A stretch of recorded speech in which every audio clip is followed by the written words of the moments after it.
The rain tasted like rust and regret. I stood on the cracked sidewalk outside the courthouse, my thin coat doing nothing against the November cold that seeped through fabric and skin, settling somewhere deep in my bones. The divorce papers were still warm in my purse, freshly signed, freshly stamped, freshly destroying what little remained of the life I'd tried so desperately to build. 3 years.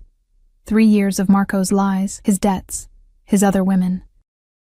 3 years of me scrubbing floors at the Lumiere, that overpriced French restaurant where people spent more on a single meal than I made in a week, just to keep our lights on while he gambled away every cent. And now, standing here with mascara probably running down my cheeks and my second-hand heels developing new blisters, I had nothing.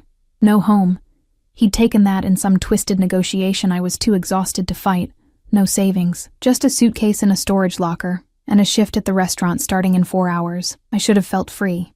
Instead, I felt hollow. The city moved around me like I didn't exist. Taxis splashing through puddles, businessmen in expensive suits hurrying past without a glance. The whole world spinning while I stood still. Invisible. I'd always been invisible. To Marco. To his family who looked at me like I was dirt he'd tracked in on his shoes. To everyone except the kitchen staff at Lumiere, who knew my name because I was there 6 days a week, smiling through the exhaustion, pretending my life wasn't falling apart. I pulled my coat tighter and started walking.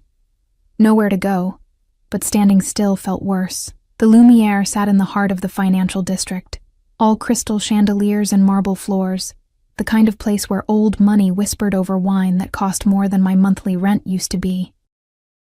I slipped through the service entrance, the familiar smell of garlic, butter, and expensive perfume wrapping around me like a bitter embrace. Ella. Marie, the hostess, grabbed my arm as I headed for the staff room. Her perfectly manicured nails dug in slightly. Thank God you're early. We have a situation.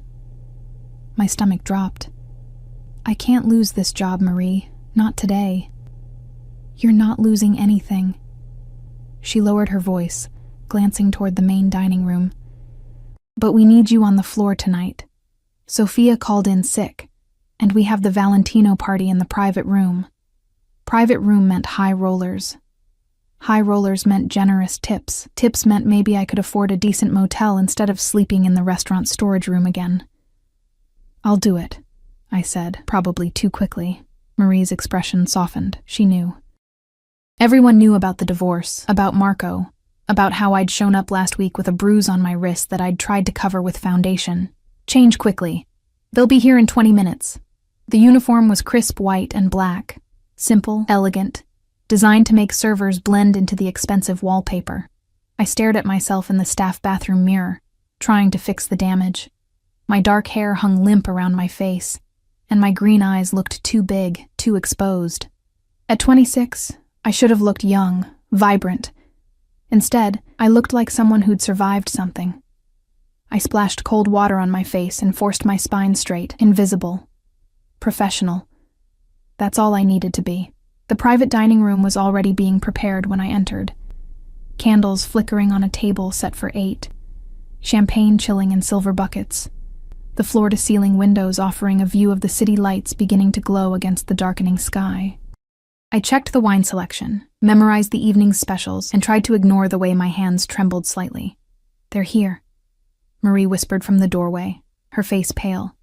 Ella, be careful tonight, okay? Before I could ask what she meant, voices echoed from the entrance, deep, controlled, speaking in Italian that flowed like dark water. My second-generation Italian was rusty, but I caught fragments. Business, territories, respect. Then he walked in. I'd served countless wealthy men in this restaurant. Bankers, CEOs, politicians, all of them carrying that particular arrogance that came with power and money. But this was different. This was something that made the air itself change, made every server in the vicinity suddenly find reasons to be somewhere else. He was young, maybe early 30s, with dark hair perfectly styled, a jaw that could have been carved from marble, and a suit that probably cost more than a car. But it wasn't his looks that made my breath catch. It was the way he moved, the way everyone else in his group deferred to him without him saying a word. the way two men in dark suits flanked him like shadows, their eyes constantly scanning the room, and the way he looked at me, just for a second as his group entered the private room. His gaze landed on me where I stood beside the wine cabinet. Dark eyes, almost black in the candlelight, swept over my face with an intensity that made me feel pinned, examined, seen in a way that terrified me. Not the way Marco used to look at me, with that casual ownership. This was different. Sharper. Dangerous. Then the moment passed, and he was being seated at the head of the table, accepting a menu he probably wouldn't read, while his companions filled in around him. "Miss?" His voice cut through the murmured conversations, smooth and deep, with an accent that made Italian sound like a weapon. Wine. Not a question, a command. I approached the table, bottle in hand, hyper-aware of every eye on me. His associates, older men in expensive suits, one woman in diamonds that caught the candlelight, watched me with varying degrees of disinterest. But he watched me like I was a puzzle he was already solving. "Red or white, sir?" My voice came out steadier than I felt. "You choose." The words hung between us. This wasn't how it worked. Customers told me what they wanted. I brought it. But something in his expression told me that refusing wasn't an option, and making the wrong choice might be worse. I studied the menu, the dishes they'd likely order, and made my decision. "The Barolo, sir. It will complement the ossobuco." A slight curve touched his lips. Not quite a smile, but close. Approval. Smart girl. The endearment should have annoyed me. Instead, it sent a strange shiver down my spine. I poured carefully, starting with the woman in diamonds, working my way around the table according to protocol. When I reached him, my hand was perfectly steady, but I could feel the heat radiating from him, smell something expensive. Cedar and smoke and something darker I couldn't name. "Name," he said quietly, as wine filled his glass. "Ella, sir." "Ella." He repeated it like he was tasting it, deciding if he liked the flavor. "You've worked here long?" 3 years. Too much information. Servers weren't supposed to chat with customers, especially not in private rooms, especially not with men who had armed guards standing by the door. And before that, I met his eyes. Mistake. Up close, they weren't just dark, they were endless, pulling me in even as warning bells screamed in my head. "College, sir. I didn't finish." "Why not?" "Because I'd met Marco. Because I'd been young and stupid and thought love meant sacrifice. Because I'd given up my scholarship, my dreams, everything, for a man who'd thrown it all away on blackjack, and women who weren't me." "Life happened," I said carefully. Something flickered in his expression. Recognition, maybe. Understanding. Then one of his men leaned in, whispering something urgent in Italian. Territory disputes, shipments, names I didn't recognize but that carried weight in his world. He waved a hand dismissively, and the man retreated, but his attention didn't return to me. I'd been dismissed, invisible again. I should have been relieved. The evening progressed in a blur of courses. Antipasti, primi, secondi. Each dish presented with the careful precision Lumiere was famous for. I moved through the motions automatically, refilling glasses, clearing plates, existing on the periphery of conversations I couldn't understand and didn't want to. But I felt his gaze tracking me, following my movements even when he appeared focused on business discussions that grew increasingly heated. Around 10, one of the older men, silver-haired, with a scar cutting through his eyebrow, started speaking louder, gesturing emphatically. The temperature in the room dropped several degrees. The young boss, because that's what he had to be, no one else commanded that level of deference, said nothing, just stared at the older man with an expression of such cold fury that I instinctively stepped back toward the wall. Enough. One word, barely above a whisper, but it sliced through the argument like a blade. Silence fell instantly. "We discussed this later, privately." The silver-haired man's jaw tightened, but he nodded. I kept my eyes down, refilling water glasses, trying to be invisible. But as I reached for the woman's glass, my sleeve caught the edge of her champagne flute. Everything slowed. The glass tipping, the golden liquid spilling across the white tablecloth, splashing onto the woman's designer dress. She shrieked, jumping up, Italian curses flowing like poison. "I'm so sorry!" I grabbed napkins, trying to blot the damage, my heart hammering against my ribs. "I'm so sorry, I'll clumsy bitch!" The woman's hand flew toward my face. It never connected. His fingers wrapped around her wrist mid-swing, stopping the blow inches from my cheek. I hadn't even seen him move, but suddenly he was there, standing between us, his grip on her wrist tight enough to make her wince. "No one," he said softly, dangerously, "touches my staff. Dante, she ruined my Valentino." The woman's voice turned pleading, childish. Dante. His name was Dante. "Send me the bill, Isabella." He released her wrist and turned to me. Up close, he was taller than I'd realized, broad-shouldered, and the candlelight cast shadows across his face that made him look carved from darkness itself. "Are you hurt?" "No. I couldn't find words. Customers didn't defend servers, especially not men who looked like they could buy and sell entire restaurants without noticing the expense. I'm fine." "I'm so sorry. I should have been more careful.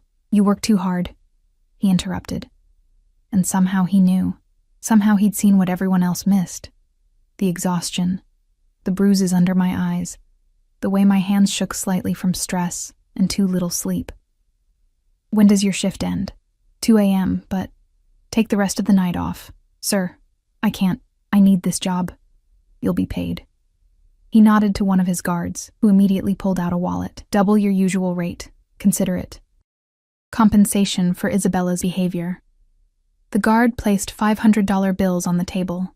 $500. That was more than I made in 2 weeks. I can't accept this. Even as I said it, I was thinking about the storage locker fee, the motel, how long $500 could stretch if I was careful. "You can. You will." Dante's hand moved, just slightly, barely touching the small of my back, but the contact sent electricity through every nerve. "Go home, Ella. Rest." Before I could argue, before I could think, he was guiding me toward the door. His presence at my back both terrifying and strangely safe. Marie stared as we emerged, her eyes wide with what looked like fear. "She's finished for the night," Dante told her, his tone leaving no room for argument. "Someone take her home." "That's not necessary," I started. It wasn't a request. 10 minutes later, I found myself in the back of a black Mercedes, one of Dante's guards driving, the city lights blurring past the tinted windows. The leather seat was soft enough to sink into, and exhaustion hit me like a physical weight, now that adrenaline was fading. "Where to, miss?" the driver asked, his English heavily accented. Where to? I didn't have a home anymore, just a storage locker and a restaurant that sometimes let me sleep in the back. But I couldn't say that. Couldn't show that level of pathetic to a man who probably reported everything back to his boss. "The 6th Street Motor Lodge," I said finally. It was cheap, relatively clean, and I could afford 3 nights now with Dante's money. The driver nodded, and we pulled into traffic. I pressed my forehead against the cool window, trying to make sense of the evening. Dante's eyes, his hand on my back, the way he'd defended me like it mattered. Like I mattered. It didn't make sense. Men like that didn't notice women like me. Unless they wanted something. The thought sent ice through my veins. But before I could follow it further, the driver's phone rang. He answered in rapid Italian, his tone respectful, submissive. Then he glanced at me in the rearview mirror, and something in his expression changed. We weren't going to the motel. The car turned onto the highway, heading toward the private airfields outside the city. My stomach lurched. "Excuse me," I said, trying to keep my voice steady. "This isn't the way to 6th Street. Change of plans, miss." The driver's eyes met mine in the mirror, apologetic but firm. "Don't worry. You're safe, safe." The word felt like a lie as we approached a gate where guards waved us through without hesitation. As we drove onto a tarmac where a sleek private jet waited, its stairs extended like an invitation or a threat. Dante stood at the base of those stairs, hands in his pockets, looking like he owned the night itself. The car stopped. The driver opened my door, and Dante smiled. A real smile this time, slow and predatory and absolutely certain I would come to him. "Hello again, Ella," he said softly. "We need to talk about your ex-husband." The world tilted. Marco. This was about Marco. I'd just walked out of one nightmare and straight into something infinitely more dangerous. My legs wouldn't move. I sat frozen in the back seat of the Mercedes, staring at Dante through the open door, my mind racing through every terrible possibility. Marco's gambling debts, the loan sharks who'd started calling our apartment, my former apartment, at 3 a.m, the men with dead eyes who'd shown up at the restaurant twice, asking questions about him in voices that promised violence. I don't know where he is, I said, hating how my voice shook. We're divorced, as of today. I haven't seen him in 2 weeks, and I don't want to. I'm not looking for Marco. Dante's voice cut through my panic, calm and controlled. He took a step closer, and the overhead lights from the hangar cast his face in sharp relief, all angles and shadows, and something that might have been concern if men like him were capable of such things. I'm looking for something he stole from me. Something you might know about. I don't know anything. The words tumbled out too fast. Marco didn't tell me about his business, didn't tell me about the debts or the gambling or... I stopped, realizing I was giving too much away, showing too much weakness to a man who probably ate weakness for breakfast. Breathe, Ella. He crouched down beside the car, putting himself at eye level with me, and the gesture was so unexpected that I actually did breathe. I'm not going to hurt you, but I need information, and this conversation requires privacy. Will you come with me willingly, or do I need to insist? The question was polite. The steel underneath it was not. I thought about running. The driver still stood by the door, and there were at least 3 other men visible near the jet, all with the same dangerous stillness as Dante's dinner guards. I wouldn't make it 10 feet. Do I have a choice? I asked quietly. Something flickered in his dark eyes. Approval, maybe, for not pretending this was anything other than what it was. We always have choices, Cara. Some are just better than others. Cara. Darling. The Italian endearment sounded like honey and poison mixed together. I climbed out of the car on legs that felt like water. Dante's hand found the small of my back again, that same electric contact that made me hyper-aware of his proximity, his heat, the subtle scent of cedar and smoke that seemed to cling to him. He guided me toward the jet stairs, and I forced myself to climb them, even though every instinct screamed to run. The interior of the jet was exactly what I'd expected. Cream leather seats, polished wood accents, soft lighting that somehow made everything feel intimate despite the space. A bar occupied one wall, crystal glasses gleaming. At the back, a door stood partially open, revealing what looked like a bedroom. I stopped just inside, my hands clenching into fists at my sides. I don't know what Marco stole from you, but I have nothing. No money, no property, nothing. The apartment was his family's, and they kept it. My car got repossessed 3 months ago. Everything I own fits in one suitcase. So if you're looking for hidden assets or stolen goods, you're wasting your time. Sit. Dante gestured to one of the leather seats. I'd rather stand. Ella. My name in his mouth sounded like a warning and a caress simultaneously. Sit. Please. The please surprised me enough that I obeyed, sinking into a seat near the window. Dante moved to the bar, pouring amber liquid into 2 glasses. He brought one to me, pressing it into my hand. Whiskey, he said. You look like you need it. I did. God, I did. But accepting drinks from mafia bosses seemed like exactly the kind of mistake that ended with people disappearing. Still, my hands wrapped around the glass, drawing comfort from its weight, its solidity. Dante sat across from me, close enough that our knees almost touched in the narrow space between seats. He took a slow sip of his whiskey, watching me over the rim with those impossibly dark eyes. 3 months ago, he began, his voice low and measured. Marco approached one of my associates with a business proposition. He claimed to have information about a shipment, dates, routes, security details. Information that should have been impossible for a gambling addict with no criminal connections to obtain. My stomach turned to ice. I don't know anything about shipments or... Let me finish.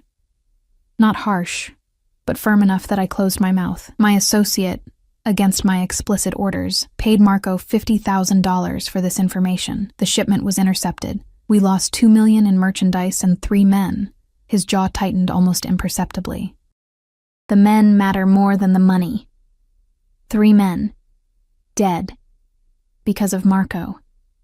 I'm sorry, I whispered, though sorry felt catastrophically inadequate, but I swear I didn't know. Marco didn't tell me anything, didn't bring anything home, didn't... I believe you. The words shocked me into silence. Dante leaned forward slightly, elbows on his knees, his gaze intense. Everything I've learned about you in the past 4 hours tells me you're exactly what you appear to be. A woman who worked herself to exhaustion, trying to save a marriage to a man who didn't deserve her breath, let alone her loyalty. 4 hours? My voice came out strangled. You've been investigating me? From the moment you walked into that dining room. No apology in his tone, no shame.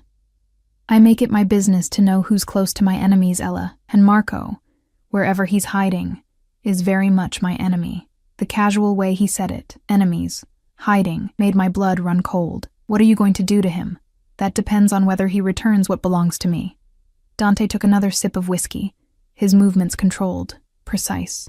The 50,000 I can absorb, the merchandise I can replace, but the information leak, the fact that someone in my organization sold details to Marco in the first place, that requires resolution. Permanent resolution.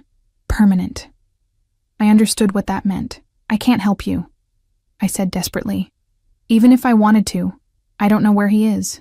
He cleared out of the apartment 2 weeks ago, took everything valuable, left me with nothing but divorce papers and his debts. His family won't talk to me. His friends. I laughed bitterly. Marco didn't have friends, just people he owed money to. Dante studied me for a long moment, and I had the unsettling feeling he was reading things in my face I didn't want visible. Fear, exhaustion, the bone-deep relief that Marco was gone, mixed with terror about what came next. The lawyer who handled your divorce, he said finally. Antonio Brescia. He's Marco's cousin. I know. I'd begged Marco for a different lawyer, someone neutral, but he'd insisted. Another thing I'd been too tired to fight. Antonio barely spoke to me during the proceedings, just shoved papers at me and told me where to sign. Did he give you anything else? Papers, files, a key? No, just the divorce decree, and I stopped, remembering. My hand went to my purse, fingers finding the small envelope Antonio had pressed into my hand as I left the courthouse. Wait. He gave me this, said it was from Marco, that I should open it when I was ready to forgive him. I pulled out the envelope, my hands shaking slightly. It was plain white, sealed, with my name written on the front in Marco's familiar scrawl. Seeing his handwriting sent a complicated tangle of emotions through me. Rage, grief, and something that might have been fear. Dante's entire demeanor shifted, his body going still in a way that reminded me of a predator spotting prey. Open it. This is private. Ella. He leaned closer, and the space between us evaporated into something charged and dangerous. Whatever is in that envelope, it's not a love letter. Marco knew exactly what he was doing when he had his cousin give it to you today. Open it. Now. My fingers fumbled with the seal. Inside was a single piece of paper, a receipt from a storage facility across town, Unit 447, paid through the end of the month, and underneath, in Marco's handwriting, I'm sorry for everything. This makes us even. What's in the unit? Dante's voice was soft, controlled, but I heard the steel underneath. I don't know. I didn't even know he had a storage unit. My mind raced. My things are in a different facility, and he never mentioned. Understanding hit me like a physical blow. He's setting me up. Whatever he stole from you, he put it in a storage unit under my name. Made sure I'd get this receipt today. And now when you come looking, you're the one holding the evidence, Dante finished, his expression darkening. Very clever.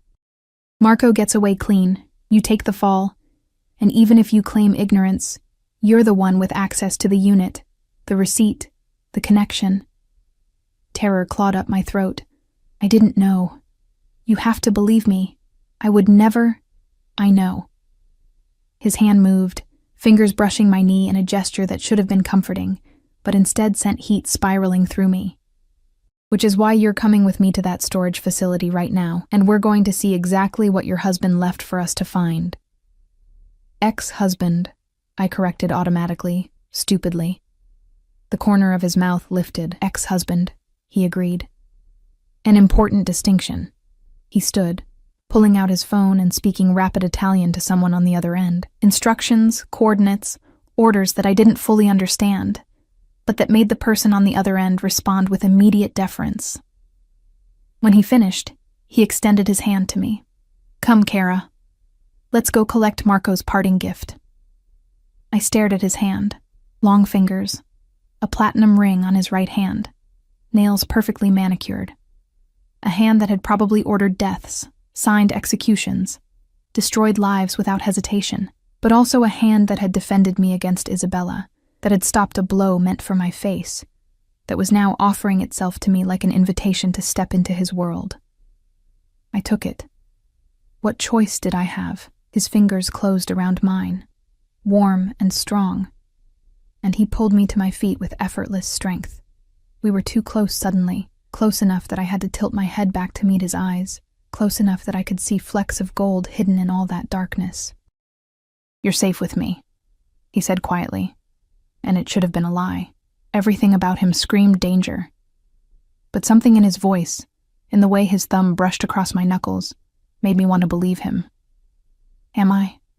I whispered. From everyone but me. His smile was sharp, honest. But I have no intention of hurting you, Ella. Quite the opposite. Before I could ask what that meant, he was guiding me back down the jet stairs, back into the Mercedes where the driver waited with engine running. Dante slid in beside me this time, close enough that his thigh pressed against mine, close enough that I could feel his body heat in the cool leather interior. The car pulled away from the airfield, heading back toward the city, and I watched the lights blur past while trying to process everything that had happened in the last hour. This morning, I'd been married. This afternoon, I'd been divorced. Tonight, I was sitting next to a mafia boss who somehow knew more about my life than I did, racing toward a storage unit that might contain evidence of crimes I didn't commit but would absolutely be blamed for. Why are you helping me? The question escaped before I could stop it. If you think Marco set me up, why not just leave me to deal with the consequences? Dante was quiet for a long moment, his profile sharp in the passing streetlights. When he finally spoke, his voice held something I couldn't quite identify. Because when I walked into that dining room tonight and saw you standing there looking like you'd survived a war, something in me recognized something in you. Survivors know survivors, Ella. And you've been surviving something terrible for a long time. You don't know me, I said, but even as the words left my mouth, they felt like a lie. He'd seen me. Truly seen me, in a way no one had in years, not yet. His hand found mine in the darkness, lacing our fingers together in a gesture that felt both possessive and protective. But I intend to. The storage facility loomed ahead, all concrete and fluorescent lights and chain-link fencing. The driver pulled up to the gate, where two of Dante's men already waited. The same guards from the restaurant, now dressed in dark clothing that made them blend into shadows. One approached Dante's window as it lowered. Unit 447, second building, 4th floor. No cameras in the stairwells, and we've taken care of the night manager's very sudden need to take a break. Good. Dante squeezed my hand once before releasing it. Stay close to me, understand? Don't touch anything. Don't open anything. If there's trouble, you get behind me immediately. What kind of trouble? My voice came out smaller than I wanted. The kind that involves people not wanting us to find what Marco left behind. He opened his door, then paused, turning back to look at me with an intensity that stole my breath. I meant what I said, Kara. You're safe with me. I protect what's mine. What's mine? The words should have offended me, should have made me argue that I wasn't his, wasn't anyone's.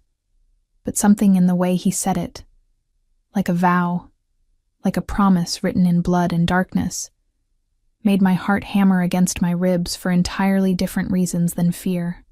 I followed him into the building, flanked by his guards, surrounded by an aura of controlled violence that made other late-night storage users hurry away without making eye contact.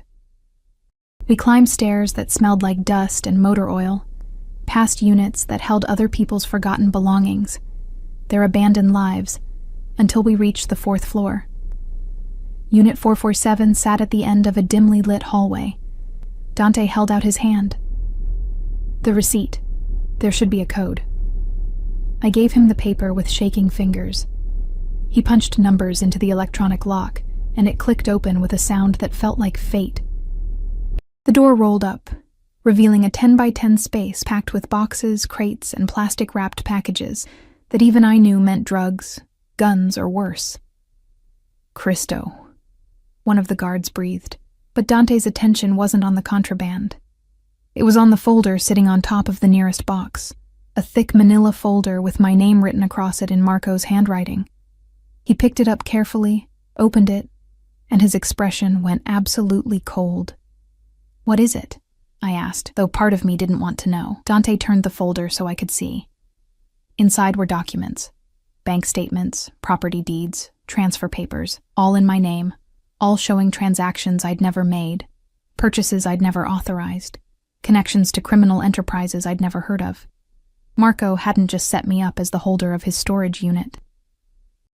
He'd spent 3 years building a paper trail that made me look like his partner, his co-conspirator, his willing accomplice in everything. If anyone investigated, if law enforcement or rival criminals came looking, every piece of evidence would point to me. "He destroyed me," I whispered, the full horror of it sinking in. Even in leaving, he destroyed me. Dante's jaw clenched, and when he looked at me, I saw rage burning in those dark eyes. Not at me, but for me. "No," he said softly, dangerously. "He tried to destroy you, but he made one critical mistake." "What mistake?" His hand cupped my face, thumb brushing my cheekbone in a gesture so gentle it made my eyes burn with tears I refused to shed. "He led you to me, and now you're under my protection, whether you want it or not. Anyone who comes for you comes through me first." The words should have terrified me. Instead, they felt like the first safe thing I'd heard in years. Outside, sirens began to wail in the distance, growing closer. One of the guards cursed in Italian. "Boss, we need to move, now." Dante's expression never changed. He pulled out his phone, took photos of every document in the folder, then calmly set it on fire with a lighter from his pocket. We watched Marco's carefully constructed frame-up burn to ashes. "The unit?" the guard asked urgently. "Leave it." Dante took my hand, pulling me toward the stairs as the sirens grew deafening. "It's empty enough without the documents. Nothing connects back to her now." We ran through the building, my heels clicking frantically against concrete. Dante's hand firm around mine, his body positioned to shield me from whatever came. Behind us, I heard shouts, footsteps, the chaos of a raid happening exactly when Marco must have planned for it to happen. Right after he'd made sure I had the receipt, right after he'd ensured I'd be caught red-handed. But we burst through a side exit I hadn't noticed before, into an alley where the Mercedes waited with engine running. Dante practically threw me into the back seat, sliding in after me, and the driver peeled away from the curb with the kind of precision that came from practice. Through the back window, I watched police cars surround the storage facility, watched officers swarm inside, and knew with absolute certainty that if Dante hadn't been there, if he hadn't burned those documents, I would be in handcuffs right now facing charges I couldn't defend against. "You saved me," I breathed, turning to look at him in the darkness of the car. "Why?" Dante's hand found my face again, his touch impossibly gentle for a man capable of such violence. "Because the moment I saw you tonight, exhausted and bruised and still standing, still surviving, still fighting, I knew you were mine to protect, mine to keep." His thumb traced my lower lip, and heat flooded through me despite everything. "And I always protect what's mine, Kara. Always." The possessiveness in his words should have sent me running. Instead, I leaned into his touch like a flower turning toward the sun, starved for warmth after years in Marco's cold shadow. "Where are we going?" I asked softly. His smile was dark, promising, absolutely certain. "Home. My home. Where you'll stay until I decide it's safe for you to leave." Not until I decided, until he decided. I was trading one cage for another. One form of captivity for something infinitely more dangerous. But as Dante's hand slid into my hair, as his forehead pressed against mine in the darkness of the speeding car, as sirens faded behind us, and the city lights blurred into streaks of gold and white, I couldn't bring myself to care. For the first time in 3 years, I felt safe. even if that safety came wrapped in darkness and danger, and the possessive touch of a man who just claimed me as his without asking permission. Even if I was falling into something I didn't understand and couldn't control. Even if every rational part of my brain screamed that this was a mistake. His lips brushed my temple, barely a kiss, more a promise. Sleep, Ella. I'll wake you when we arrive, and God help me. I did. I woke to silk. Not the rough cotton sheets from my marriage bed. Not the scratchy motel blankets I'd been imagining for my immediate future, but genuine silk that slid cool and soft against my skin.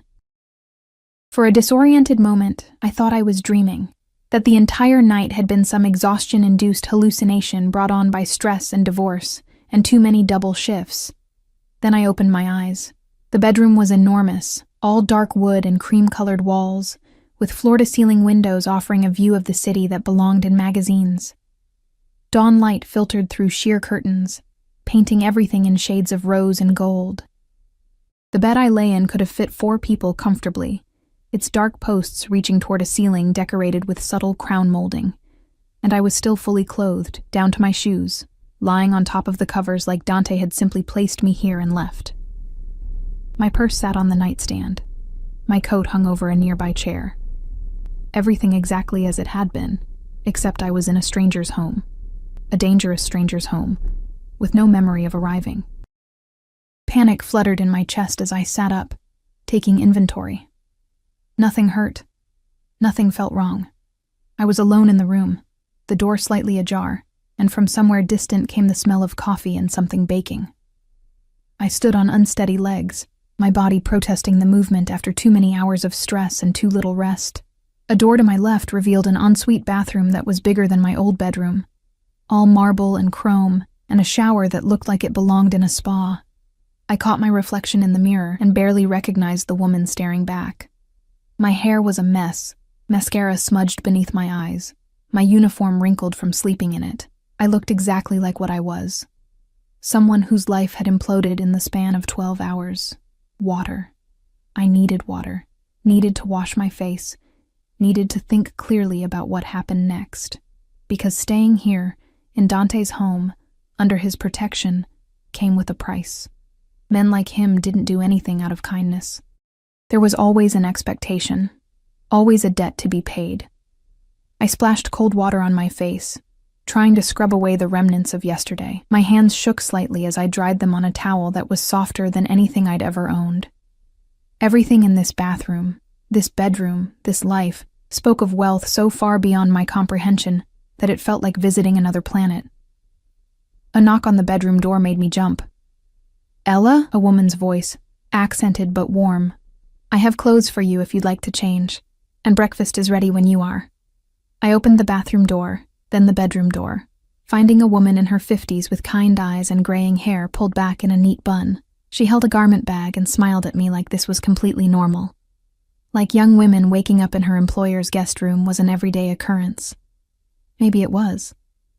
The thought made my stomach turn. "I'm Maria," she said, entering at my gesture and laying the garment bag across the bed.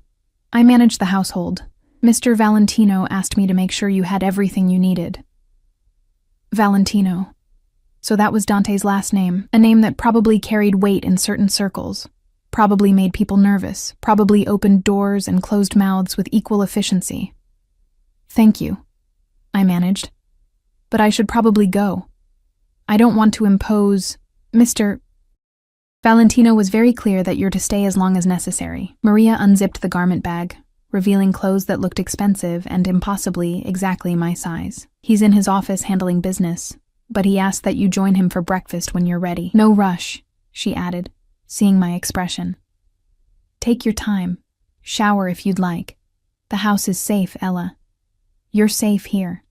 Everyone kept saying that. You're safe. Like if they repeated it enough times, it would become true. And I'd stop feeling like I'd stepped into a beautiful trap that I didn't know how to escape. But Maria's kindness seemed genuine, and the thought of a proper shower was too tempting to resist. "Thank you," I said again.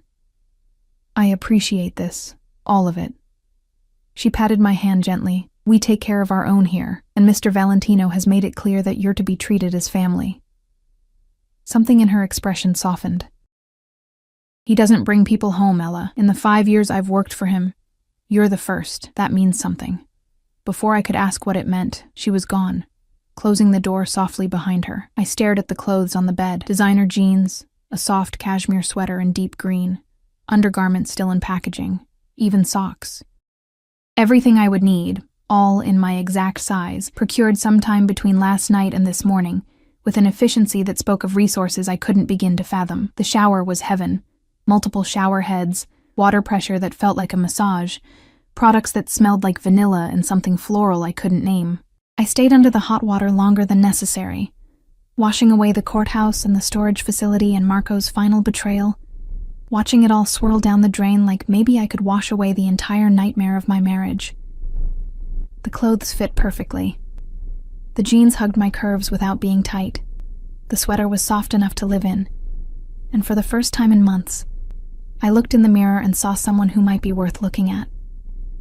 Not the exhausted server in a wrinkled uniform. Not Marco's discarded wife. Just me. A version of me I'd forgotten existed. I followed the smell of coffee downstairs, my bare feet silent on hardwood floors that gleamed with polish. The house was a study in controlled elegance. Artwork on the walls that looked original. Furniture that balanced comfort and sophistication. Nothing ostentatious, but everything quality. Old money, I thought, or at least designed to look like it. Voices drifted from an open doorway, Dante's deep rumble, and another man speaking rapid Italian. I hesitated in the hallway, not wanting to interrupt, not sure if I should announce myself or retreat back upstairs.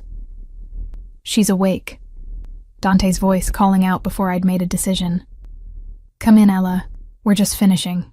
I entered what was clearly his office. A massive desk covered in papers and laptops, walls lined with books in Italian and English. A seating area with leather chairs positioned near windows overlooking manicured gardens. Dante sat behind the desk in a fresh suit, looking like he'd slept 8 hours instead of whatever few he'd managed. The man standing beside him was older, silver-haired, wearing glasses and holding a tablet. Ella, this is my attorney, Luca Moretti. Dante stood, moving around the desk with that predatory grace I was beginning to recognize. Luca, this is Ella Rossi. She'll be staying with us for the foreseeable future. Rossi.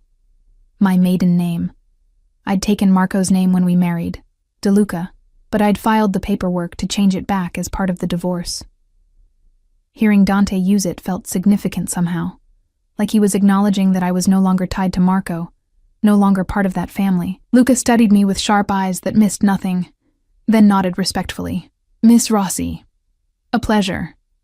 Luca has been researching your situation, Dante said, his hand finding my elbow and guiding me toward the seating area. Sit. Have you eaten? Not yet, but...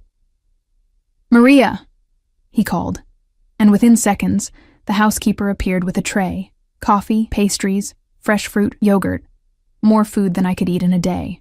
She set it on the table in front of me with a warm smile before disappearing again. I realized then how this must work. Dante spoke, and people materialized to fulfill his wishes before he had to ask twice. A life of absolute authority, absolute control, where his word was law and questioning him probably wasn't healthy. Your legal situation is complicated, Luca began, settling into a chair across from me while Dante sat close enough that our knees touched. Marco built a convincing paper trail suggesting your involvement in his activities. However, your employment records, bank statements, and the testimony of your coworkers all support your claim of ignorance. The divorce filing helps. It establishes that you were separating yourself from him before the raid. But I heard the word he hadn't said. But if federal investigators decide to pursue charges, you'll need a strong defense. Marco made it look like you were a willing participant, and proving otherwise will require resources. He glanced at Dante. Expensive resources. Cost isn't a concern, Dante said flatly. Whatever she needs, make it happen. I can't accept that. I forced the words out, even though accepting was so tempting I could taste it. I don't have any way to pay you back, and I can't start a new life buried in debt to... I stopped, not sure how to finish that sentence. To a crime boss? To a man I'd met 12 hours ago? To someone who made me feel things I had no business feeling? Dante's hand covered mine, silencing my protests. You're not going into debt, Kara. Consider it compensation for the years you spent suffering because of a man connected to my world. If I'd known what Marco was, what he was doing to you, I would have intervened much sooner. The words were possessive, protective, and completely insane. You didn't know I existed until last night. And yet here we are. His thumb traced circles on my palm, and I hated how that simple touch made it hard to think clearly. Luca, what else? The storage unit raid yielded significant evidence. Drugs, weapons, stolen merchandise from multiple sources. Without the documents connecting Miss Rossi to the operation, the investigation will likely focus on Marco and his known associates. However, she should expect to be questioned. I recommend she doesn't speak to any authorities without representation present. She won't be speaking to anyone without my approval, Dante said, his tone leaving no room for argument, and she certainly won't be doing it alone.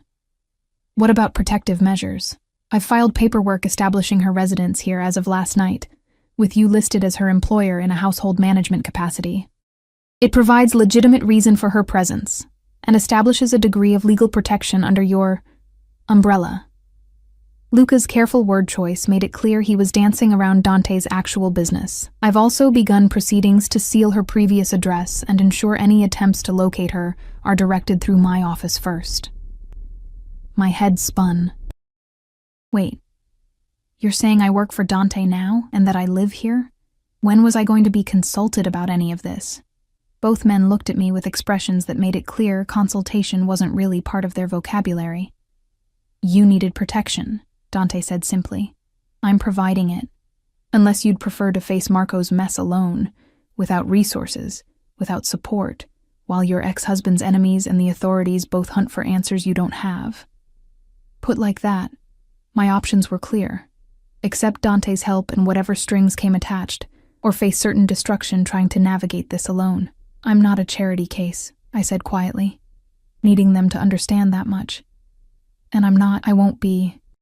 I couldn't say it. Couldn't voice the fear that Dante's protection came with expectations of the physical variety. That I was being set up as some kind of mistress or kept woman. Understanding flickered in Dante's eyes. He turned to Luca. Give us a moment. The attorney gathered his things and left without hesitation, closing the office door behind him. Dante shifted closer, his hand cupping my face with the same gentleness he'd shown in the car. Look at me, Ella. I did, drowning in dark eyes that held something I couldn't name. You're under my protection because I chose to protect you, not because I expect anything in return. You'll stay in this house as my guest for as long as you need to. Your room is yours. Your choices are yours. I won't touch you unless you ask me to. Why? The question burst out. Why would you do all this for someone you don't even know? His jaw tightened, and for a moment, I saw something raw flash across his face, something that looked almost like pain. Because 3 years ago, I watched my sister marry a man who seemed perfect, charming, successful, from a good family. Within 6 months, she was a shadow of herself. Thin, scared, always making excuses for bruises and canceled plans. His hand dropped from my face, curling into a fist. By the time I realized what was happening, by the time I intervened, he'd broken her so thoroughly that she's still in therapy, still afraid of her own shadow. Dante. I breathed his name, understanding blooming painful and clear. When I saw you last night standing in that dining room looking like you'd survived a war, I saw Sophia. I saw what she could have become if I hadn't pulled her out, and I swore to myself that if I had the power to save someone else from that fate, I would. No matter what it cost. The raw honesty in his voice made my throat tight. I'm not your sister. No. His eyes met mine again, burning with something that made heat pool in my stomach. You're not. Which is why this is complicated in ways I'm still figuring out. But my offer stands. Protection, resources, safety. No strings attached beyond you allowing me to keep you safe. I should have said no. Should have insisted on handling this alone, on maintaining my independence, on not letting another man control my life regardless of his intentions. But I was so tired of fighting, tired of struggling, tired of being strong when I had nothing left to be strong with. "Okay," I whispered, "but I need to contribute something. I can't just live here as a guest indefinitely. Let me work, cooking, cleaning, something. Please." A small smile curved his lips. "Maria would kill me if I put you to work in her kitchen, but if you need purpose, we'll find something. Deal, deal." He stood, extending his hand to help me up, and when I took it, he didn't let go. Instead, he led me toward the door, his body angled protectively as we moved through his home. "Come. Let me show you the rest of the house.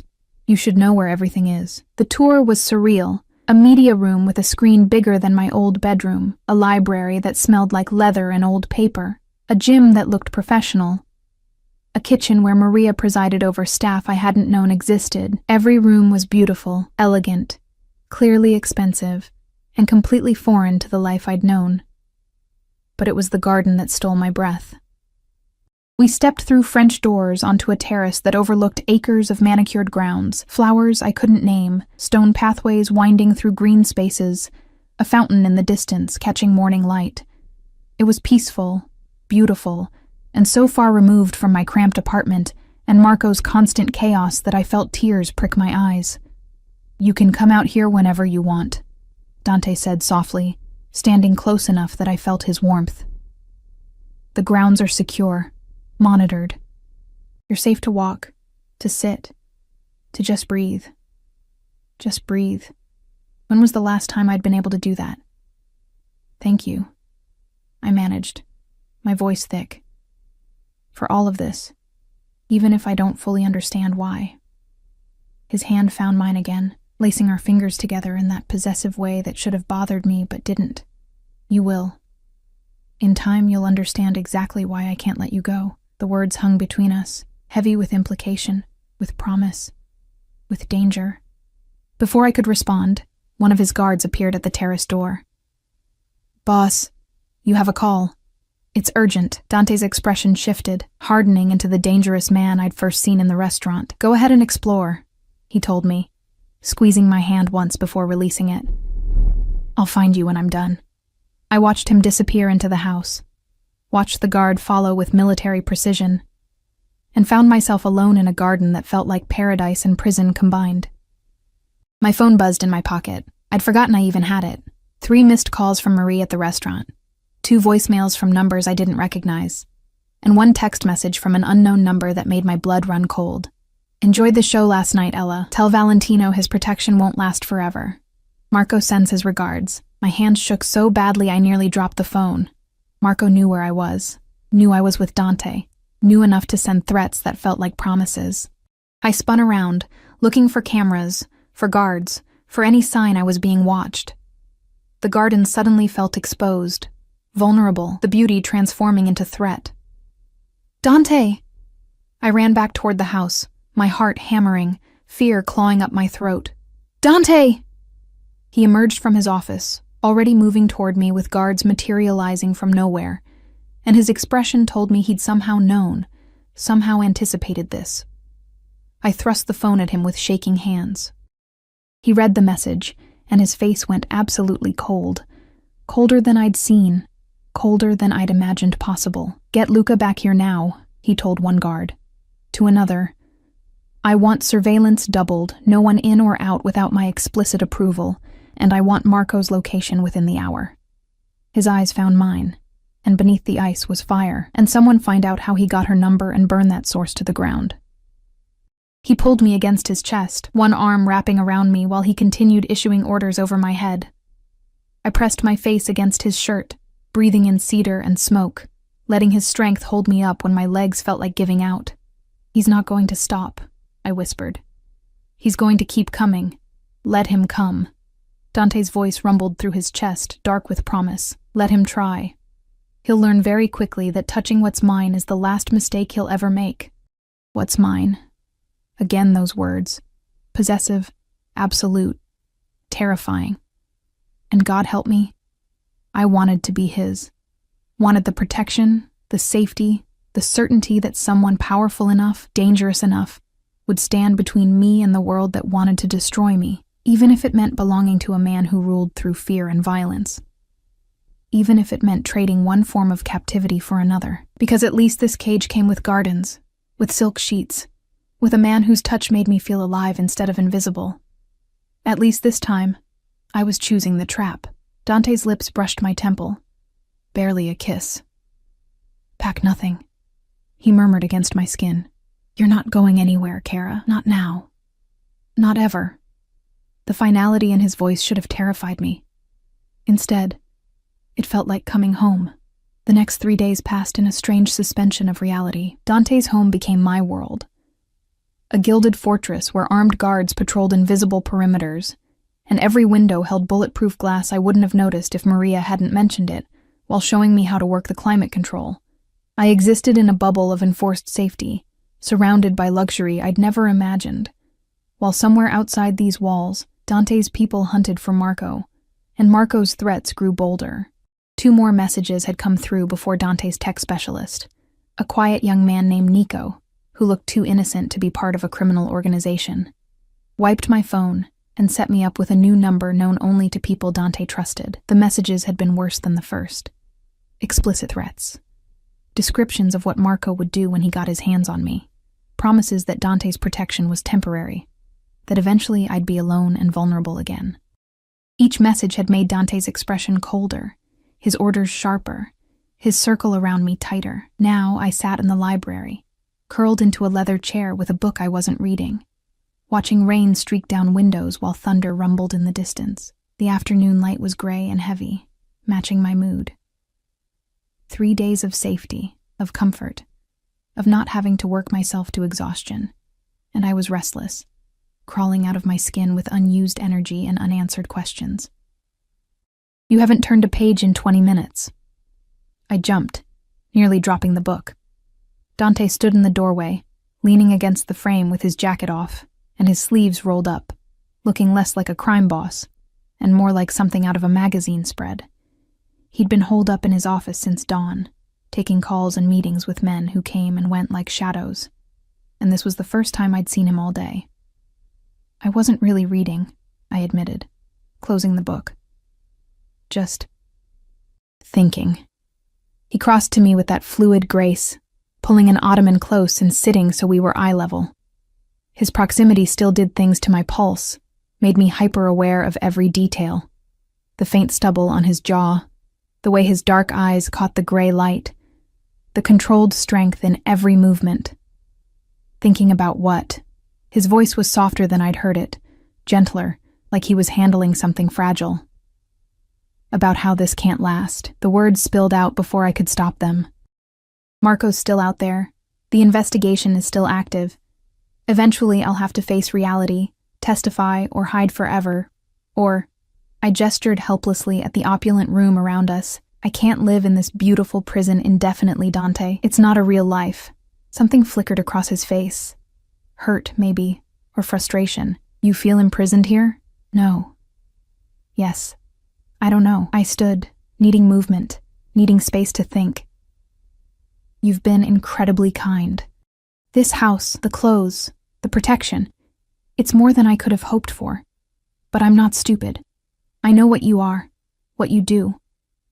I know that accepting your help means I'm tangled up in your world now, and I don't know how to untangle myself without ending up dead or in prison. Dante stood as well, closing the distance I'd tried to create.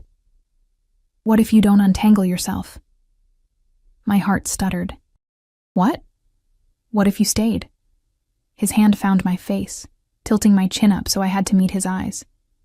Not as a guest, not as someone under temporary protection, but as someone who belongs here, in my home, in my life. Dante, let me finish. His thumb traced my cheekbone, and I hated how I leaned into the touch despite every logical reason not to. I've spent 3 days watching you move through this house like a ghost, afraid to touch anything, afraid to claim any space as your own. And I've spent 3 days trying to convince myself that my interest in you is purely protective, that I'm just trying to save you from Marco's mess. But, I whispered, though I already knew. I'd felt it too, the way his eyes tracked me, The way his touch lingered, the way the air changed when we were in the same room. But I'd be lying. His other hand found my waist, pulling me closer until our bodies nearly touched. From the moment you walked into that dining room, exhausted and bruised and still standing, I wanted you. Not just to protect, not just to save, to keep, to claim, to make mine in every way that matters. The raw honesty in his words sent heat flooding through me. You don't know me. I know you work yourself to exhaustion for people who don't deserve your effort. I know you stayed in a marriage that was killing you because you believed in promises even when the other person didn't. I know you're stronger than you think, and braver than you believe. His forehead pressed against mine, and I could feel his breath against my lips. I know that when you smile at Maria, it lights up the whole room. I know you take your coffee with too much sugar, and that you've been sleeping with the bedside lamp on because the darkness still scares you. I know. How do you know that? My voice cracked slightly. Because I check on you. No apology in his tone. Every night before I sleep, I open your door just enough to make sure you're safe, that you're resting. And every night, that lamp is on, and you're curled up on one side of that huge bed, like you're afraid to take up space. He'd been watching me sleep. It should have felt invasive, creepy, wrong. Instead, it felt like being seen, like being cared for in a way I'd forgotten existed. This is crazy, I breathed. We barely know each other. You do things I don't even want to imagine. You're dangerous, Dante. To your enemies, to anyone who crosses you, probably to me if I'm smart enough to admit it. Yes. He didn't deny any of it. I'm all of those things, but I would never hurt you, Ella. Never. You're the one thing in my world that's untouchable. Sacred. Do you understand? The men who work for me, they'd die for me out of loyalty and fear. But you, I'd burn down everything I've built to keep you safe.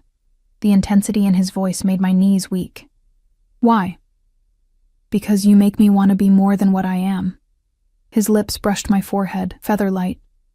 Because when I'm with you, I remember what it feels like to want something besides power and respect. Because you're good, Ella, in a way I've forgotten how to be. And I can't let that go. I should have pushed him away, should have insisted on maintaining distance, on not getting emotionally involved with a man whose business cards probably came with body counts.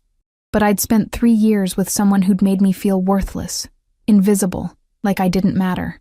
And here was Dante, dangerous and powerful, and completely focused on me, like I was the most important thing in his world. I'm not good, I whispered. I'm broken. Marco broke me so thoroughly that I don't even know who I am anymore without him defining it. Then let me help you find out. Dante's hands framed my face, and his eyes held something that looked like devotion, like possession, like promise. Stay with me. Not because you're afraid of Marco, or because you have nowhere else to go. Stay because you want to see where this goes, what we could become together. And if it doesn't work, if I realize I can't live in your world, then I'll let you go. The words sounded like they cost him something. I'll set you up somewhere safe, somewhere Marco can never find you, with enough money to start fresh. But give us a chance first, Kara. Give me a chance to show you that not all cages have to feel like prisons. Before I could respond, his phone buzzed. He ignored it, keeping his attention entirely on me, and somehow that felt more significant than anything else, that he would choose this moment, this conversation, over whatever urgent business called. The phone buzzed again, and again. You should get that, I said softly. It might be important. Reluctance crossed his face, but he pulled back slightly, checking the screen. His expression went hard instantly. It's Luca. They found Marco. My stomach dropped. Where?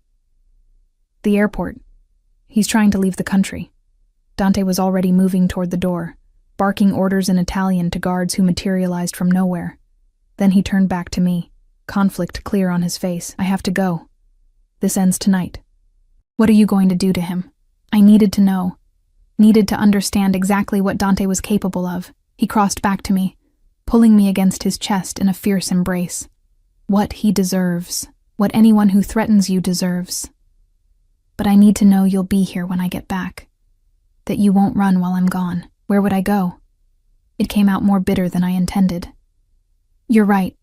I have nowhere else. That's not why I want you to stay. His hand tangled in my hair, tilting my head back so I had to meet his burning gaze. Stay because you want this, want us. Want to see what happens when someone actually puts you first for once in your goddamn life. Then his mouth was on mine. The kiss was nothing like I expected. Not gentle or tentative or asking permission. It was claiming, possessive, demanding. His lips moving against mine with an intensity that stole my breath and my sense and every rational thought. His tongue swept into my mouth when I gasped, tasting me like he was starving, like he'd been holding back for 3 days and couldn't anymore. I kissed him back with equal desperation, my hands fisting in his shirt, pulling him closer even though we were already pressed together. Every nerve ending lit up, every sensation amplified, until the world narrowed to just this: his taste, his touch, his body hard against mine, his possession absolute and terrifying and exactly what I needed. When he finally pulled back, we were both breathing hard. His eyes were black with want, his control visibly fraying at the edges. "Stay," he commanded, his voice rough. "Promise me." "I promise." The words left my mouth without conscious thought, pulled from somewhere deep and honest. Satisfaction blazed across his face. He kissed me once more, quick, hard, claiming, then forced himself to step away. "Lock yourself in your room. Don't open the door for anyone but Maria or me. Understood?" "Dante? Understood?" Sharper this time, laced with authority I couldn't refuse. "Yes." "Good girl." The praise sent inappropriate heat through me. Then he was gone, his guards following like a dark tide, and I was alone in the library with the taste of him still on my lips, and the rain still falling outside. I made it to my room on shaking legs, locked the door as instructed, and sank onto the bed. My fingers touched my lips, still tingling from his kiss, and I tried to process what had just happened. I'd promised to stay, promised to give whatever this was a chance, promised to trust a man whose world operated on violence and codes I didn't understand. And somewhere in the city, Dante was hunting Marco with an intent I didn't want to examine too closely. Hours crawled by. I tried to read, to sleep, to distract myself with television, anything to stop imagining what was happening at the airport, what Dante was doing, whether Marco would somehow escape again and come for me with renewed fury. Around midnight, I heard sounds in the house, voices, footsteps, doors closing. My heart raced as I listened, trying to determine if it was friend or foe, safety or threat. A soft knock on my door made me jump. "Ella?" "It's me," Dante's voice, tired and rough. I unlocked the door with fumbling fingers, pulling it open to find him leaning against the frame. His suit was disheveled, his knuckles bruised, and there was something dark on his shirt that might have been blood, but his eyes, when they found mine, held relief and something deeper. "Is it over?" I whispered. "It's over." He stepped into the room and I closed the door behind him. "Marco's in custody, federal custody. He'll be charged with multiple crimes, and thanks to some carefully placed evidence and testimony from his former associates, he'll be going away for a very long time. You didn't—" I couldn't finish the question. "Kill him?" A tired smile touched his lips. "No."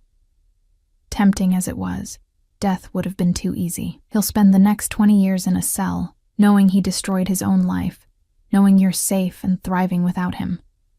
That's a worse punishment than anything I could have done. Relief flooded through me so powerfully that my knees buckled. Dante caught me, pulling me against him, and I buried my face in his chest despite the blood on his shirt, despite everything logic said I should feel. "Thank you," I breathed. "Thank you for not making me responsible for his death, for not making me carry that." His arms tightened around me. "I told you, Kara. I protect what's mine. That includes protecting you from the darkness of my world when I can." We stood like that for a long moment, just holding each other, until exhaustion pulled at both of us. "You should sleep," I said finally. "You look dead on your feet." "So do you." He studied my face with concern. "Have you eaten?" Maria brought me dinner. I picked at it. Food had been impossible with worry gnawing at my stomach. "Come on." He took my hand, leading me toward the bed. "Lie down with me, just for a while." Every reasonable voice in my head screamed that this was a bad idea. But I was so tired of listening to reasonable voices. So tired of being careful and cautious and afraid.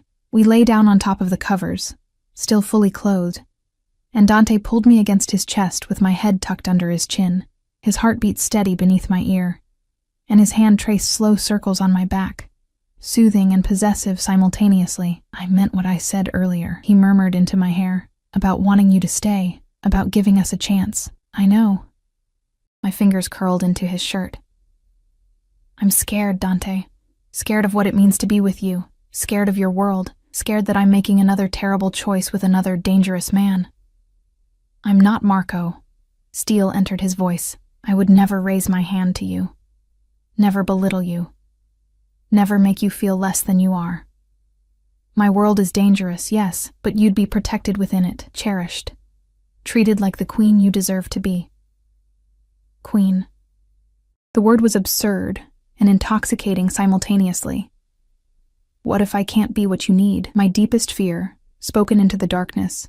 What if I'm too broken, too damaged, too ordinary for your extraordinary life?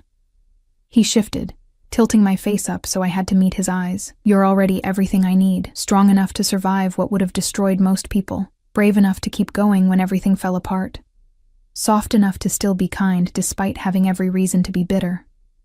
You're not broken, Ella. You're a survivor. And survivors are the most extraordinary people of all." Tears burned behind my eyes. "How do you do that? Make me believe things about myself I've never seen?"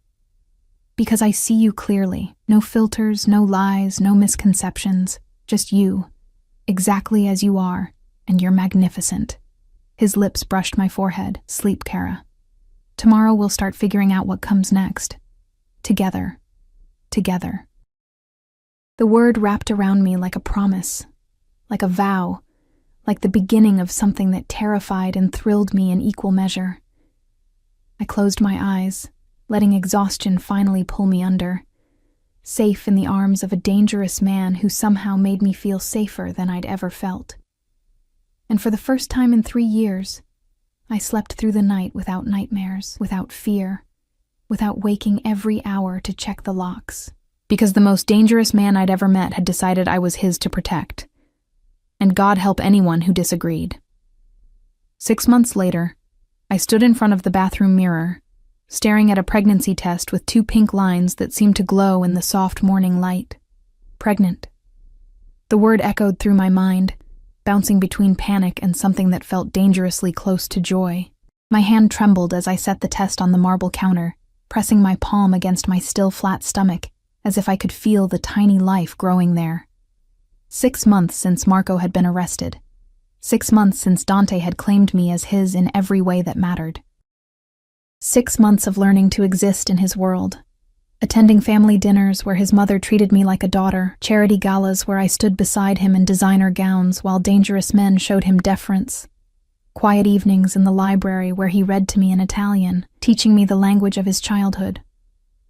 6 months of falling completely, irrevocably in love with a man who ruled an empire built on fear, but treated me like I was made of something precious and rare. We'd been careful. Or rather, I thought we had been. But sometime between the night he'd made love to me until I forgot my own name and the morning I'd woken wrapped in silk sheets with his body curved protectively around mine, something had shifted. Protection had become secondary to passion. Caution lost to the desperate need to be closer, to claim and be claimed without barriers. And now there was this. New life, consequence, and gift combined, growing inside me. "Ella?" Dante's voice called from the bedroom. "Kara, are you all right? You've been in there a while." I grabbed the test, hiding it behind my back as I opened the door. He stood near the windows, already dressed for the day in a charcoal suit that made his dark eyes even more intense. The morning light caught the sharp lines of his jaw, the slight silver threading through his hair at the temples that only made him more distinguished. Mine. This beautiful, dangerous, impossible man was mine. And I was about to tell him I was carrying his child. "I'm fine," I managed, though my voice shook. Can we talk?" Concern immediately creased his features. He crossed to me, hands finding my face with the gentleness I'd learned to expect from him. The same hands that had broken bones and signed death warrants, somehow infinitely gentle when they touched me. What's wrong? Did something happen? Is it Marco? His expression darkened. If he somehow reached out from prison. It's not Marco. I pulled his hand down, pressing it against my stomach. It's us. It's Dante.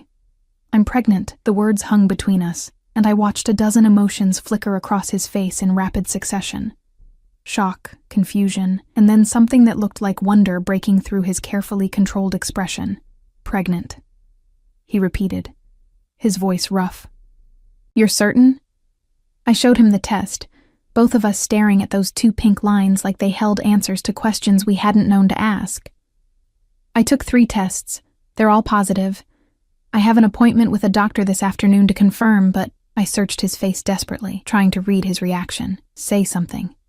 Please. Instead of speaking, he dropped to his knees in front of me. His hands spanned my waist, his forehead pressing against my stomach with a reverence that stole my breath. I felt his shoulders shake slightly, and with shock, I realized he was overwhelmed, possibly even close to tears. This man who faced down enemies without flinching, who commanded an empire with cold calculation, undone by the news of a child. Dante? I threaded my fingers through his hair, concerned. I never thought. His voice was muffled against my skin. After Sophia, after what happened to her, I told myself I'd never risk this. Never bring children into my world, never subject them to the dangers, the threats, the constant fear. He pulled back, looking up at me with eyes that shimmered with unshed emotion. But with you, I want everything. I want this baby. I want a family. I want to wake up every morning knowing that you're mine, and that we created something beautiful together despite all the darkness. Relief flooded through me so powerfully that I nearly collapsed. I was so scared you'd be angry, or want me to. Never. He stood, pulling me against him with fierce possession. Never even think it, understand? This baby, our baby, is a gift. One I don't deserve, but will spend every day of my life protecting. His hand splayed across my stomach, protective and possessive. You're both mine now, and heaven help anyone who threatens my family. The word family wrapped around my heart, squeezing tight. I'd lost my family years ago. Parents gone, no siblings, just me navigating the world alone until Marco, and that had been its own kind of isolation. But Dante's family had welcomed me with open arms. His mother, Lucia, who taught me to make pasta from scratch. His sister, Sophia, who'd slowly emerged from her trauma enough to laugh again, to trust again, to become my closest friend. His younger brother, Marco, no relation to my ex, thank God, who teased me mercilessly but would kill for me without hesitation. And now I'd have my own family, my own child, with a man who terrified the world, but made me feel safe. There's something else, I said carefully, knowing this conversation needed to happen. I want to go back to school, finish my degree. I know the baby will complicate things, and I know security will be an issue, but done. He cut me off, smiling. Whatever you want, whatever you need, consider it done. I've actually been working on something. He led me to the bed, where his phone sat on the nightstand. A few swipes brought up files that made my heart stutter. I've been having Luca research options. Online programs for your major, private tutors, whatever arrangement works for you. I want you to finish what you started, Ella. I want you to have the dreams Marco stole from you. Tears blurred my vision. You've been planning this? For months. He wiped my tears with his thumbs, his touch achingly gentle. I see how you look at Sophia's book collection, how you devour everything in the library. You have a brilliant mind, Kara, and it's been dormant too long. Let me give this to you. Let me help you become everything you were meant to be. I kissed him then, pouring everything I couldn't say into the press of my lips against his. Gratitude, love, the terrifying joy of being seen and cherished by someone who could have anything but chose me. The kiss deepened, his hands tangling in my hair, my body pressing against his with the desperate need that never seemed to fade. But he pulled back with visible effort, breathing hard. "As much as I want to take you back to bed," he said roughly, "we have that doctor's appointment to get to. And then I'm calling my mother because she's going to lose her mind with joy. And then," he grinned, boyish and beautiful, "then I'm taking you to dinner somewhere expensive and showing off the woman who's carrying my child." The day passed in a blur of appointments and phone calls and overwhelming emotion. The doctor confirmed the pregnancy. 8 weeks along, everything healthy. Due date in early spring. Lucia had indeed lost her mind with joy, crying and praying, and immediately launching into plans for nurseries and baby showers. Sophia had hugged me so tightly I couldn't breathe, whispering that I'd given her hope that love could still exist in their dark world.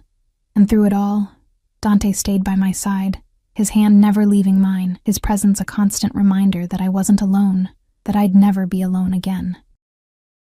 That evening, we sat in the garden where I'd received Marco's threat 6 months ago, but the space held no fear now. Only peace as sunset painted the sky in shades of gold and crimson.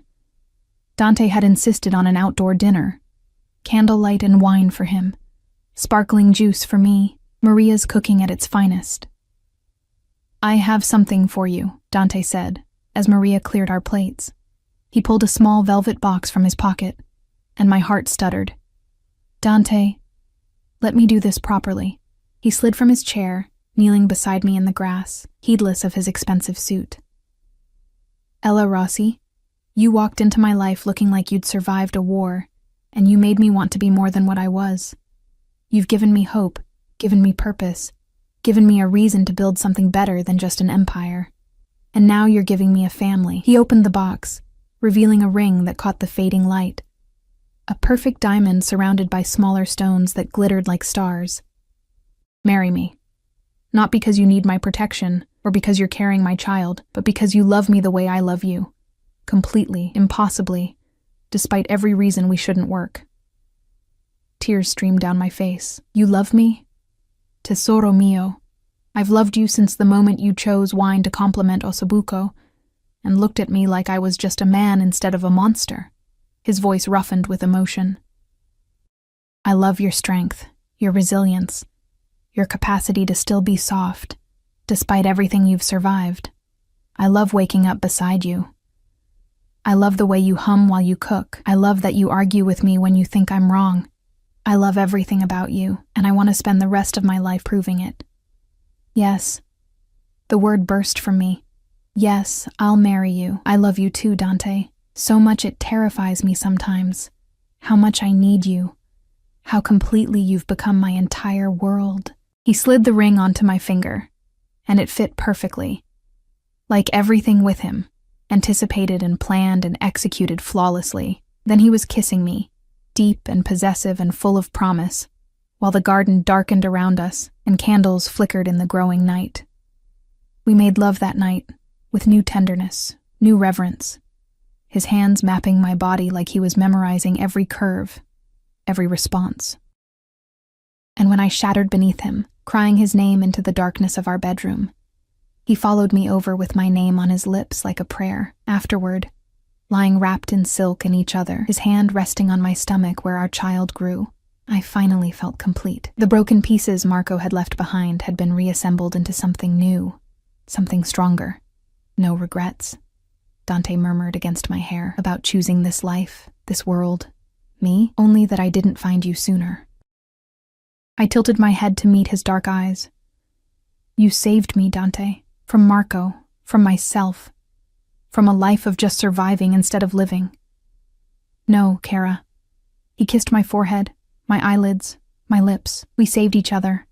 I was becoming something cold, something inhuman, losing myself to the darkness. You reminded me what it feels like to hope, to love, to want more than just power and respect. You made me human again. 3 months later, we married in his family's chapel, a small ceremony with only those we loved most. I wore ivory silk and carried roses from our garden. Sophia stood as my maid of honor, crying throughout the entire ceremony. Dante looked devastating in a tailored tuxedo, and when he lifted my veil, the love in his eyes made my breath catch. "Mia Moli," he whispered as we exchanged rings. "My wife. Mio marito." I whispered back. My husband. The reception was elaborate. Dante's world demanded it, but late in the evening, he stole me away to the garden, to the same spot where he'd proposed, where fairy lights now twinkled overhead and music drifted from the house. Dance with me, he said, pulling me into his arms. We swayed together, my head on his chest, his hand protective over my growing belly. 5 months pregnant now, just starting to show, carrying the future we'd created together. Thank you, I said softly. For giving me this. For giving me everything. Ella, look at me. I did, drowning in dark eyes that held absolute devotion. You gave me everything. Purpose, family, love. Everything that matters. My empire, my business, my reputation. None of it means anything compared to this. Compared to you. You're my world, Kara. You and this baby. Everything else is just details. I kissed him as stars emerged overhead, as music played, as our future stretched ahead bright and full of promise, despite the darkness that would always touch the edges of his world. Because we'd found each other in the wreckage of my broken marriage and his carefully controlled life. We'd chosen each other despite every logical reason not to, and together, we'd built something beautiful from broken pieces and dangerous circumstances. 4 months later, I gave birth to a daughter with her father's dark eyes and my smile. Dante held her with shaking hands, tears streaming unashamedly down his face, and I watched him transform completely. The feared mafia boss became just a man, a husband, a father, someone capable of extraordinary gentleness despite hands that had dealt in violence. We named her Sofia Lucia, after the women who'd welcomed me into their family, who'd taught me that love could exist even in dark places. And as I watched Dante rock our daughter to sleep, singing soft Italian lullabies while dawn light filtered through nursery windows, I knew with absolute certainty that I'd made the right choice that rainy night 6 months ago. I'd walked out of a broken marriage and into something far more dangerous, far more consuming, far more real than anything I'd known before. I'd fallen in love with darkness and found light. I'd given my heart to a monster and discovered he was just a man who loved me with a ferocity that rewrote my understanding of what love could be. And I'd never been happier. Years would pass. Challenges would come. They always did in Dante's world. There would be threats, dangers, moments when fear clawed at my throat. But through everything, we'd face it together. His empire would grow. Our family would expand. 2 more children in the years that followed. A boy and another girl, filling our home with laughter and chaos and joy. But that first morning, watching him with our daughter, feeling complete in a way I'd never imagined possible, I understood what he'd meant months ago in the library. Not all cages have to feel like prisons. Some feel like home. Some feel like love. Some feel like the beginning of everything you never knew you needed. And as Sophia's tiny hand wrapped around Dante's finger, as he